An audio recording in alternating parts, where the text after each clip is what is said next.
Salut tout le monde! Alors si vous voulez trouver des outils préhistoriques, cette vidéo est faite pour vous. Donc ce qu'il faut savoir, quand on cherche des outils préhistoriques, c'est que, on a rarement l'occasion de trouver des outils comme celui-là ou celui-là ou encore celui-là. C'est-à-dire des outils, parfaitement identifiables au premier coup d'œil par n'importe qui et dont on remarque tout de suite au moins l'origine préhistorique, le fait qu'il soit taillé et même la fonction, puisque là on a des haches taillées, polies, et puis une pointe de lance ou de saguet taillée. Mais ça en réalité c'est très rare de trouver ce genre d'objet. Et la plupart du temps, les trouvailles qu'on peut faire sont beaucoup moins évidentes. Mais c'est pas pour ça qu'elles sont pas inintéressantes, bien au contraire.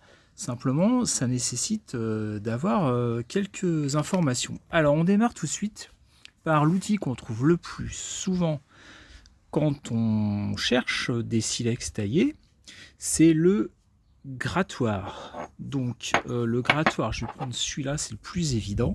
Vous voyez, je ne l'ai même pas nettoyé. En fait, le grattoir, ça se présente comment? Ça se présente sous la forme d'un morceau de silex dont on a enlevé certaines parties, là, le cortex, pour faire apparaître le silex brut. Et ensuite, il y a eu des enlèvements qui ont permis d'obtenir une arête qui permet de gratter soit les peaux, soit le bois, soit l'os pour travailler. Pour évider par exemple un récipient en bois ou pour gratter une peau, pour enlever la chair, etc.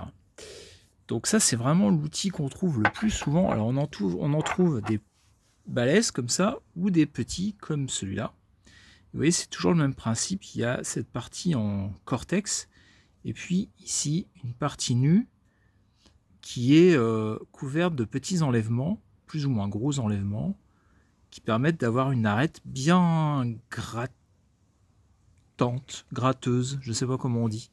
Là, c'est particulièrement visible. Vous voyez, il y a toute une ondulation là sur l'arête qui fait qu'on obtient quelque chose de très efficace pour gratter. Voilà. On a également celui-là. Donc là, vous voyez, pareil, une partie en cortex et puis une partie là où il y a des enlèvements.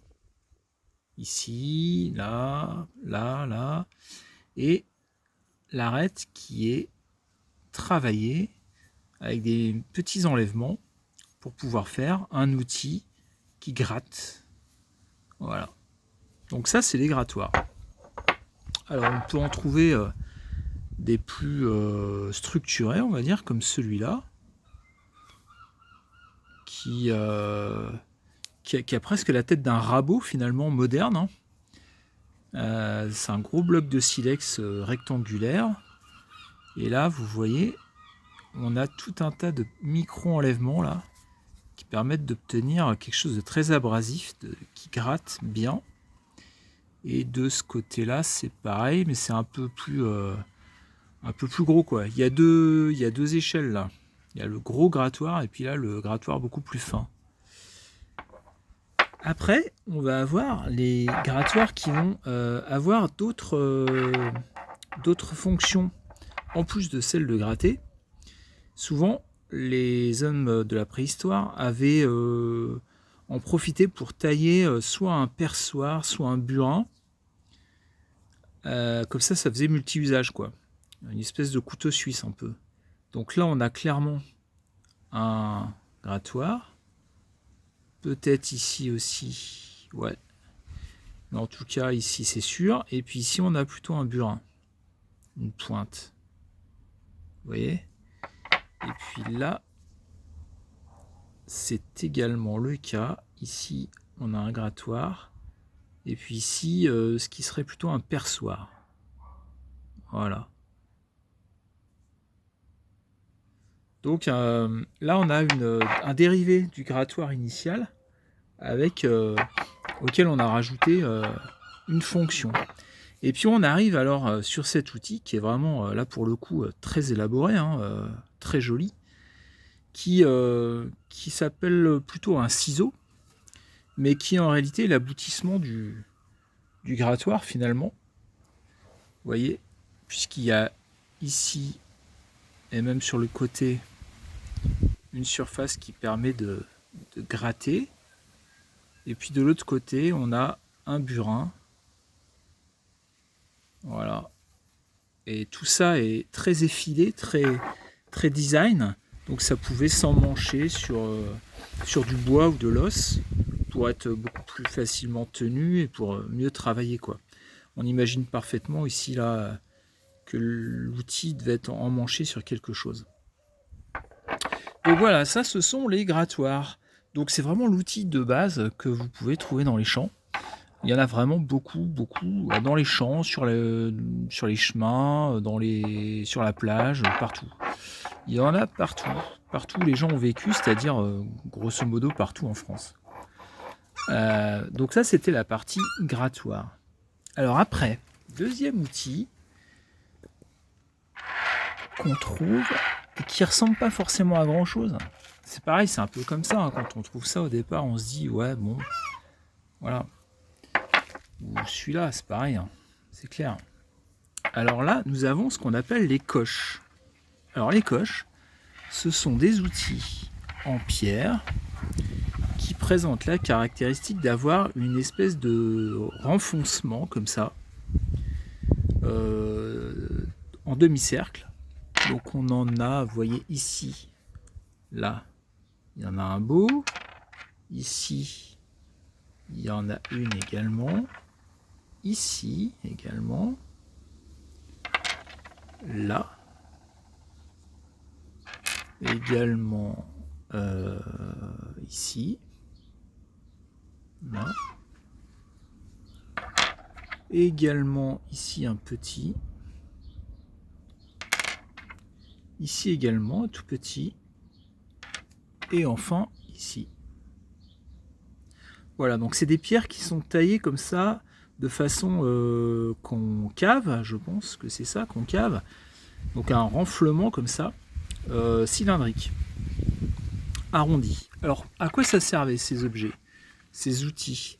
Eh bien ça servait à affûter les pointes de saguet ou de lance qui étaient faites généralement en os ou en ivoire.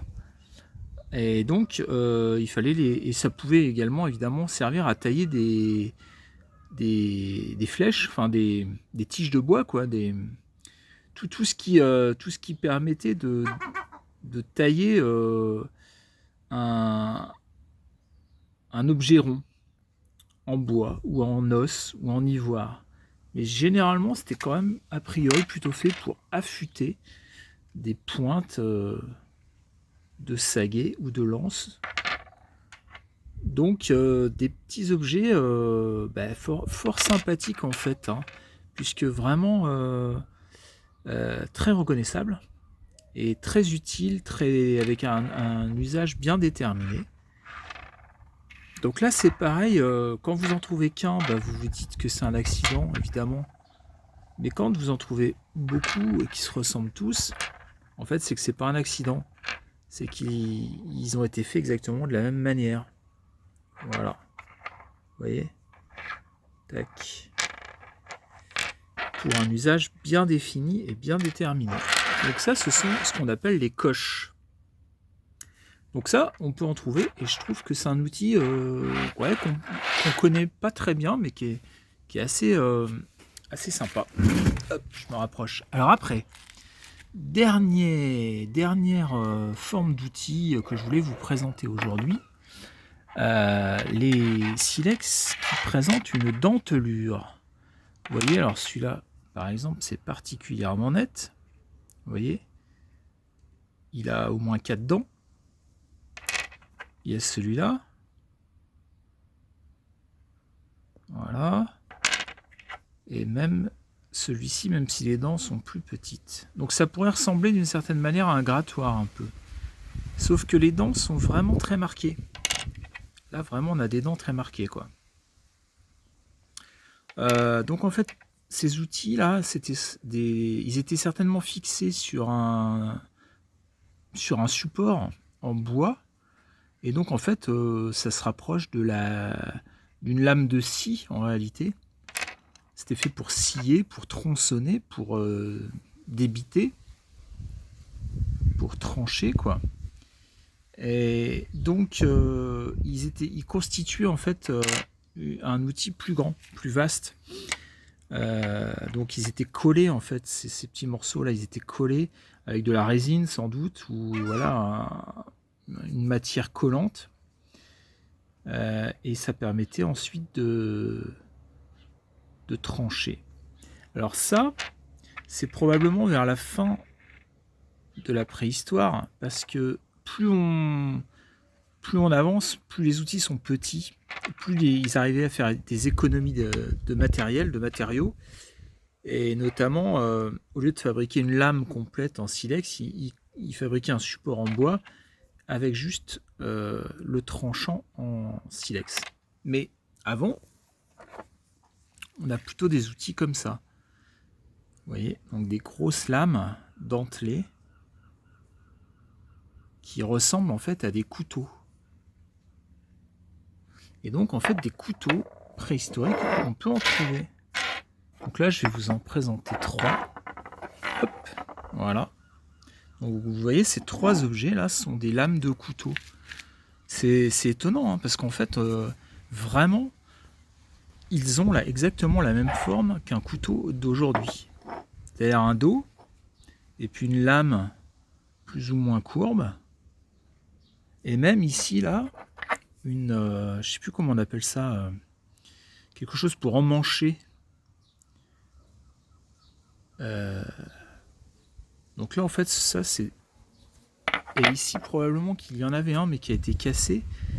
Je sais plus comment ça s'appelle, c'est pas une soie, non je sais plus. L'espèce de prolongement dans un couteau moderne, c'est un prolongement en métal qui permet d'enfiler dans le manche, d'enfiler le couteau dans le manche. Et bien à l'époque ils le faisaient mais en pierre. C'est quand même incroyable hein, quand on y pense. Donc vous voyez cet objet, c'est un couteau. Il a vraiment la tête d'un couteau. Hein. Avec ses dents. Et puis il a même son manche qui permettait de le fixer dans un manche en bois ou en os ou en ivoire, pourquoi pas. Donc ça, ce sont les couteaux préhistoriques. Donc vous avez celui-là également qui est très beau. Il a même une pointe là qui permet d'attaquer la matière de façon très précise. Là, il a vraiment une belle pointe. Celui-ci ne l'a moins. Là, il a vraiment une pointe. Et puis alors après, tout le bord de la lame est travaillé. Vous voyez, il y a des enlèvements tout le long pour faire une lame. Donc c'est vraiment un très bel objet. Ce sont des très beaux objets, des couteaux préhistoriques. Alors celui-ci, il est particulièrement spectaculaire parce qu'il est grand. Et voilà, toute la lame est travaillée. Là on le voit bien. Donc ça, ce sont des couteaux. Et après, on peut même trouver des objets comme ça qui sont un peu le prolongement du couteau et qui sont plutôt ce qu'on pourrait appeler des fossiles. Donc là, on est vraiment à la fin de la préhistoire, on est plutôt au néolithique. Hein. En fait, c'était des couteaux à moissonner. Donc vous voyez, celui-là, il est particulièrement représentatif puisque tout le long, là, il y a des micro-dentelures qui permettent de faucher en fait les céréales, de trancher en fait les tiges. Vous voyez, hop. Donc là, on est vraiment au début du néolithique, quoi, au début de l'agriculture. Donc en fait, cet objet, c'est vrai que si vous le trouvez dans un champ, vous n'avez pas forcément l'idée de le ramasser si vous n'avez pas avant potasser un tout petit peu le sujet pour savoir un peu la forme que les objets pouvaient avoir et comment ils étaient fabriqués et pour quel usage. Mais en réalité, une fois que vous avez compris à peu près la logique, ce qui va assez vite, eh bien, vous pouvez en trouver énormément. Un peu partout. Celui-là, il est vraiment très très beau. Vous voyez, il y a des dents partout là. Ça se prolonge de l'autre côté. C'est vraiment un très joli objet. Celui-ci est un peu dans le même esprit. Il est joli parce que sa lame est partagée en deux. Comme un couteau, mais là on est plutôt sur une faucille. Donc voilà. Donc pour résumer, bon bah bien sûr, si vous pouvez avoir la chance de trouver des pièces vraiment remarquables comme celle-là, mais c'est quand même vraiment rare. Et ce que vous allez trouver plutôt, c'est des objets qui ne ressemblent pas à grand chose au premier abord, mais en réalité qui sont très intéressants et dont on voit tout de suite quand même la marque de l'homme une fois qu'on a compris la logique. Donc ce sera des grattoirs, et puis pourquoi pas donc des coches, des lames denticulées, des couteaux, des faucilles. Oula, il y a un gros goéland juste à côté de moi là. Voilà, donc j'espère que cette vidéo vous permettra de faire des belles trouvailles dans les champs et partout où vous passez, parce que vraiment nos ancêtres ont laissé des outils partout. Je ne peux que vous recommander encore une fois cet ouvrage qui est vraiment génial, qui est vraiment pas grand, pas gros, très facile d'accès et hyper instructif. Et puis je vous dis de ne surtout pas oublier de vous abonner, c'est super important. Et je vous souhaite de belles trouvailles. À bientôt, ciao.